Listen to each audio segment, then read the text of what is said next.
حضرتك احنا موقفنا ايه من ماتش سيراميكا القادم؟ يعني لو سمحتوا انا برد بقول احنا بنعمل اللي فيه مصلحة النادي بس. اكتر من كده مفيش حاجة خالص. فاحنا شايفين مصلحة النادي دلوقتي ان احنا يعني هنلعب المباراة 24 دلوقتي، مفيش مشكلة عندنا، والامور ابتدت تتحل كلها لصالح النادي. زي ما وقفنا ودعمنا النادي وقدرنا نقف قدام الناس كلها، وابتدت المنظومة تتغير. فاللي احنا عايزينه مش ان احنا ما بنلعبش، لا، اللي عايزينه ان المنظومه تبقى فيها تكافؤ فرص. ودلوقتي ابتدى يتم، ادي اتحاد الكره بيحقق مع الحكام وعامر حسين مش موجود وكل حاجه مظبوطه، فابتدوا يتحركوا. لولا اللي احنا عملناه ما كانش الامور هتتحرك. بقالنا 20 سنه مش موجود الكلام ده خالص.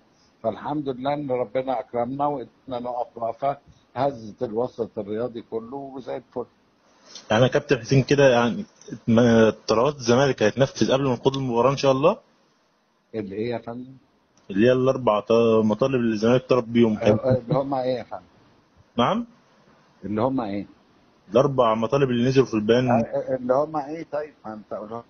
اللي هو كده جدول الدوري لحد نهاية الموسم ما هو وكل نزل جدول اه الدوري جدول لغايه الدوري كده الموسم. تمام. وكل فرقة تلعب الدور الأول، بعد كده الزمالك يلعب. لا، الدور الاول مش هينفع، عمليا مش هينفع، هيبوظ الدنيا كلها. فاحنا اخدنا ثلاثه من الاربعه، واخدنا اللي احسن منهم كمان، ان احنا هنبقى مشتركين في وضع النظام المسابقه الجديد. ولا عامر حسين يألف ولا اي حد، احنا اللي هنحط الجداول. واحنا اللي مش احنا كنادي الزمالك، انما بقى الرابطه ما تحطش الجدول. لازم احنا اللي نتفق كأندية على الجداول. فاخدنا كل الحقوق اكتر مما كنا عايزين، ما يعني عدا طرف واحد. كده هيتم إقالة عمرو حسين ورئيس لجنة الحكام. يا عمي لو بصيت على الجوابات، اخر 3 جوابات، ما فيش حاجه اسمها عامر حسين. فمش هيتم، هو مش موجود اصلا. حضرتك احنا كده هنلعب ماتش سيراميكا، ما لعبناش ليه ماتش الأهلي؟ طب ما هو يعني لو ما كناش عملنا كده ما كناش وصلنا لكده. انت عايز نبقى احنا كل سنه مضغوطين ونقعد نصوت ونعمل، ولا الدنيا تتظبط مره واحده؟ ده تتظبط مرة واحدة.